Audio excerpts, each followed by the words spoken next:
The Assembly will hear an address by His Excellency Emomali Rahmon, President of the Republic of Tajikistan.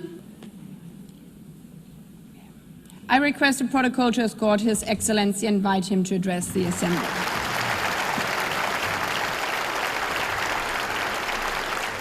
محترم رئیس، محترم دبیر کل، خانم‌ها و جنابان، امروز که ما از 80مین سالگرد قبول آیین‌نامه سازمان ملل متحد تجلیل می‌نماییم، همه کشورهای عضو را به این مناسبت صمیمانه تبریک و تهنیت می‌گویم. پوشیده نیست که عین حال جهان معاصر به حالت نااستواری و نامعینی و پیچیدگی‌های رسو افزون روبرو گردیده است. اختلافات گیوسیاسی، تلاش‌های از نوسازی نظامی، مناسبت‌های بین المللی، مخالفت و نزاع‌ها در منطقه‌های گوناگون عالم و دیگر خطر و خطرهای امنیتی برای صلح و آسایش پایدار تهدیدهای جدی ایجاد کردند. در برابر این عاقبت‌های تغییریابی اقلیم و افزایش نابرابری اجتماعی به روند رشد استوار گلوبالی محدودیت‌ها وارد می‌کنند. در چنین شرایط مرکب و تغییریابنده نقش سازمان ملل متحد همچون منبر مکالمه، همکاری و تحکیم صلح و امنیت در جهان بیش از پیش اهمیت پیدا می‌کند. از این لحاظ کشورهای ما را ضرور است که در عملیه بین المللی جهت حفظ این اصالت بازگشت به رعایت کامل حقوق بین المللی یکجا و پیوسته تلاش ورزند. در این روند اینچنین تحکیم همکاری برابر حقوق میان دولت‌های خرد و بزرگ همچون اقدام مهم و سری وقتی ارزیابی می‌گردد. محترم رئیس، استراتژی ملی رشد تاجیکستان تا سال 2030 با هدف‌های رشد استوار کاملا همصدا است و ما جانبدار تطبیق پوره و سری وقتی این بند روزنامه جهانی میباشیم. متاسفانه دولت‌های رو به ترقی، خصوصا کشورهای کوهستانی و محصور در خشکی، در راه دسترسی به این هدفها با دشواری‌ها و مشکلات زیاد روبرو میباشند. آنها بخصوص کشورهای آسیب پذیر ضرورت اندیشیدن چاره‌های جدی را جهت تأمین مبلغ‌زایی، رشد استوار و بهتر نمودن دسترسی به منبع‌های مالیوی احساس می‌کنند. با وجود تلاش‌های دستجمعانه در این جهت حجم مبلغ‌زایی جامعه جهانی برای رشد استوار همانا طلبات موجوده را قانع کرده نمی‌تواند. چون این حالت واکنش سری وقتی، جدا نمودن مبلغ‌های علاوه‌ای و بازنگری روش‌ها را وابسته به نظام بین المللی مالیوی تقاضا می‌نماید. تاجیکستان از اصلاحات مؤثر و عادلانه وسیله‌های مالیوی بین المللی جانبداری می‌کند. در مرحله کنونی ما شاهد سطح نابرابری رشد اقتصادی دولت‌ها میباشیم و در عملیه رفع این حالت نقش کشورهای مترقی و ساختارهای بین المللی مالیوی میتواند مؤثر باشد. بسیاری از کشورهای رو به ترقی و کم ترقی آسیب پذیر همانا زیر تأثیر پیامدهای بحران‌های اقتصادی و مالیوی، کمبزاعتی، بیماری‌های سرایتی از جمله کووید آفتهای طبیعی و ناامنی آزقواری قرار دارند. آنها به اندیشیدن تدبیرهای مؤثر در سمت دستگیری مالیوی از جمله ساقط کردن قرضها نیاز دارند. از نگاه ما امروز وقتی آن رسیده است که سر این موضوع عمده جداً فکر کنیم. حاضرین گرامی، امروز مشکلات مربوط به تغییر آبی اقلیم در کشورهای گوناگون سیاره از جمله تاجیکستان باعث ایجاد مانعهای جدی در راه نائل شدن به هدفهای رشد استوار گردیدند.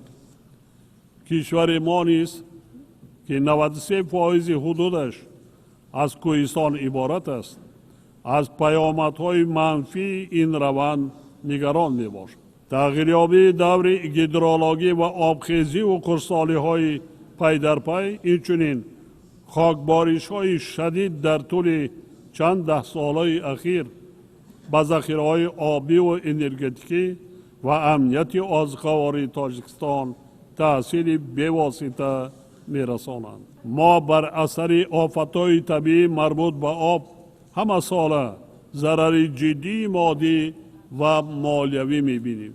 متاسفانه این حادثه در اکثر مورد باعث تلفات جانی و از بین رفتن انفراستراکچور حیاتاً مهم می‌گردند. عاقبت‌های تغییریابی اقلیم و بالاروی حرارت باعث آبشوی با سرعت پیریخ‌ها و بد شدن حالت اکوسیستم‌های بحر و اقیانوس‌ها گردیدند. میخواهم یادآور شوم که تابستان سال جاری تاجیکستان از کنفرانس سطح بلند آید به حفظ پیریخ‌ها در شهر دوشنبه میزبانی کرد. این همایش اهل جامعه جهانی را با مقصد بررسی مسائل مربوط به مشکلات کریوسفر گردی هم آورد. لازم به یادآوری است که تا امروز از 14,000 پیریخ تاجیکستان که یکی از سرچشمه‌های اساسی آب آشامیدنی در منطقه می باشد، زیاده از 1,300 عدد آن پر آب شده است و سرعت آبشوی پیریخ‌های ما در حال افزایش قرار دارد. این در حالی است که پیریخ‌ها و دیگر منبع‌های آب تاجیکستان تا 60% ذخیره‌های آب آسیای مرکزی را تشکیل می‌دهند. ما را می‌باید در روند حل مشکلات وابسته به سرچشمه حیات انسانیت یعنی آب بی‌طرف نباشد. حاضرین ارجمند، تاجیکستان در ساحه دیپلماتی آب موقعی فعال دارد. کشور ما در دایره ابتکار نوبتی خود در ساحه آب در چارچوب تطبیق 10 ساله بین المللی عمل آب برای رشد استوار سالهای 2018 2028 در همکاری با شریکان بین المللی خویش تدبیرهای عملی می‌اندیشد. من از کشورهای عضو و جانبهای منفعتدار دعوت می‌نمایم تا در کار چاره‌بینی نوبتی روند آب دوشنبه کنفرانس بین المللی سطح بلند که سال آینده در تاجیکستان برگزار می‌گردد شرکت فعال داشته باشد. این چاره‌بینی بی‌شبهه به ادامه عزم و تلاش‌های مشترک ما در دایره روزنامه عمل آید به آب تکانی تازه خواهد داشت. ما باور داریم که آن همچنین برای آمادگی با کنفرانس آبی سال 2028 سازمان ملل در شهر دوشنبه زمینه استوار خواهد شد. محترم رئیس، اینستیتوت‌های قوی و معرفت حقوقی پایه جامعه عادلانه و استوار می باشد. امروزها جامعه جهانی شاهد نادیده گرفتن و پایمال شدن معیارهای حقوق بین المللی گردیده است که پایدیوار نظم و نظام و صلح و ثبات در جهان به حساب می روند.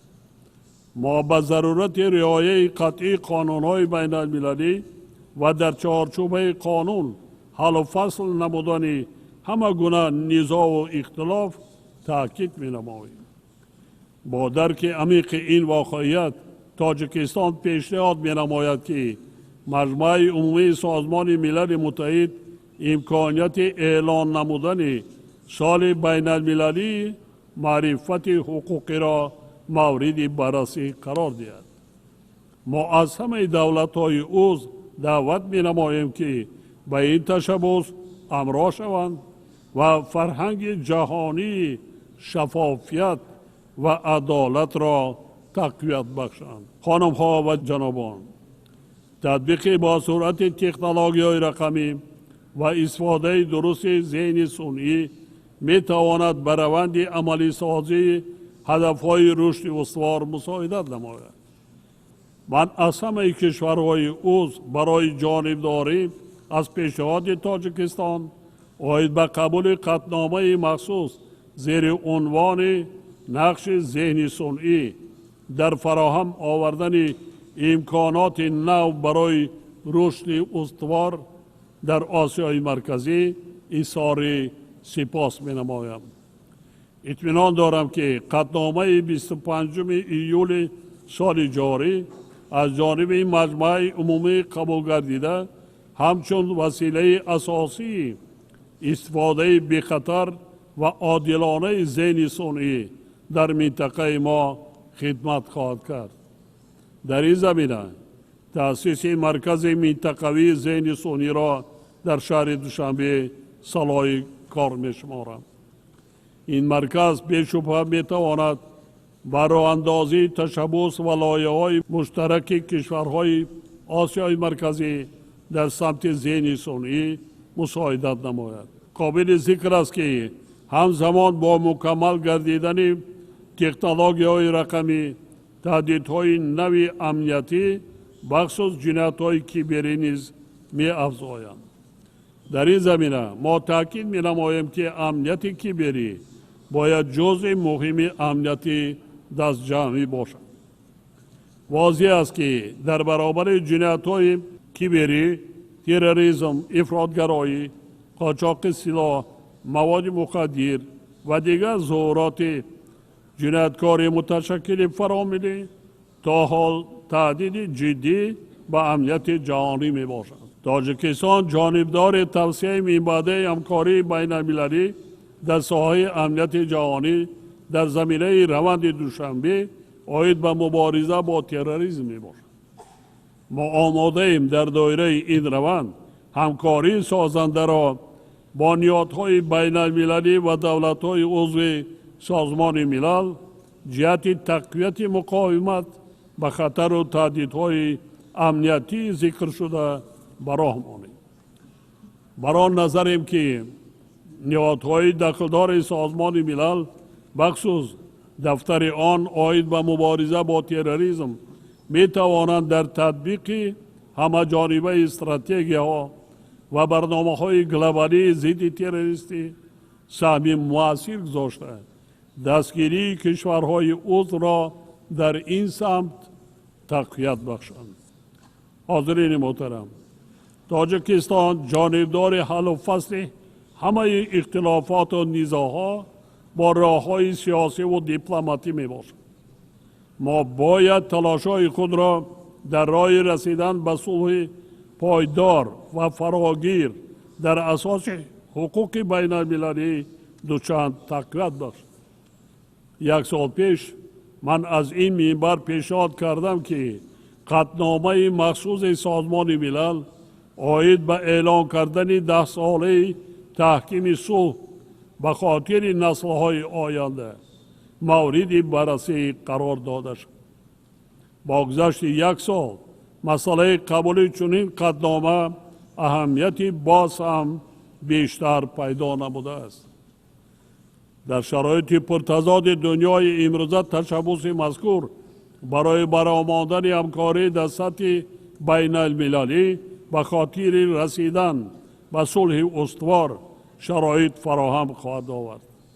من از تمام کشورهای عضو دعوت می نمایم که پیشنهاد مذکور را هم برای ثبات زندگی امروزه ما و هم حیات بهتری نسل‌های آینده دستگیری نماید. خانم‌ها و جنابان، ما موقع اصولی خود را در مسئله فلسطین تاکید می‌کنیم. بر آن نظریم که صلح پایدار در خاورمیانه تنها در اساس تطبیق قطعنامه‌های سازمان ملل و فرمول دو دولت امکان پذیر است. در این ضمن ضرورت حل مسئله مذکور را تنها توسط مذاکرات و راه‌های دیپلماتی با رعایت حقوق بین المللی علی خصوص مقررات آیین‌نامه سازمان ملل متحد خاطر نشان می‌نماییم. ما دعوت می‌کنیم که در غزه آتش بس استوار برقرار و دسترسی کمک بشردوستانه تأمین کرده شود. تاجیکستان همچنین جانبدار تأمین صلح و ثبات، امنیت کامل و رشد اجتماعی و اقتصادی در افغانستان همسایه می باشد.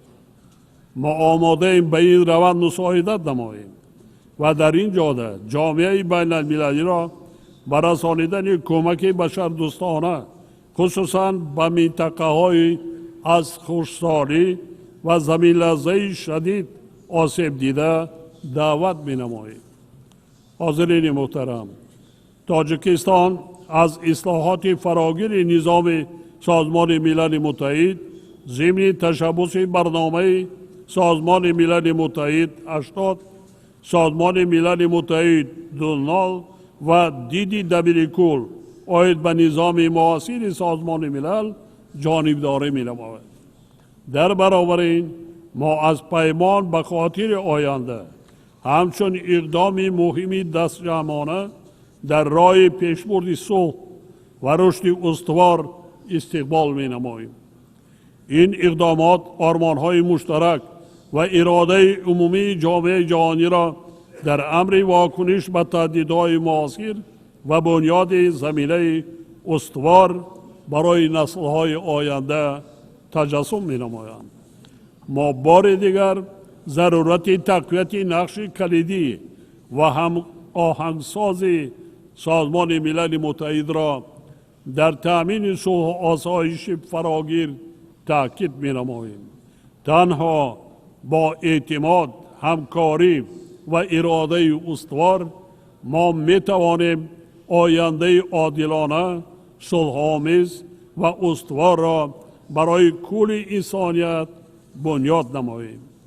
تاجیکستان در امر دسترسی به این هدفها و حل دیگر مسائل حل طلبی روزنامه جهانی آماده همکاری‌های مشترک با کشورهای شریک و تمام کشورهای عضو سازمان ملل متحد می باشد.